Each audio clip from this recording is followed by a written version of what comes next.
প্রতিদিন ঘুমানোর আগে অথবা ঘুম থেকে উঠে গায়ত্রী মন্ত্র জপ করবেন। গায়ত্রী মন্ত্রটা জপ করবেন এইভাবে, আপনারা আমারটা শুনে মুখস্থ করতে পারবেন, তাহলে আপনার তাড়াতাড়ি মুখস্থ হয়ে যাবে। কারণ এর শব্দ অনেক বড় বড়, বুঝতে অনেক সমস্যা। আর আমার মন্ত্রটা যদি আপনারা শোনেন তাহলে আপনাদের তাড়াতাড়ি মুখস্থ হয়ে যাবে।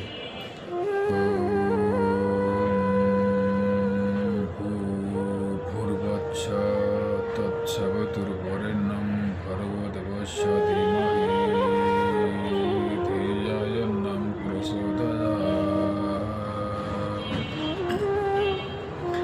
অনুবাদ হচ্ছে, পরমাত্মা সর্বরক্ষক, তিনি প্রাণস্বরূপ, দুঃখনাশক ও আনন্দস্বরূপ। আমরা সেই জগৎশ্রেষ্ঠা জ্যোতিষময় পরমেশ্বরের প্রত্যক্ষ বর্ণীয় শুদ্ধ স্বরূপকে ধ্যান করি। তিনি আমাদের নির্মল বুদ্ধির প্রেরণা দান করেন।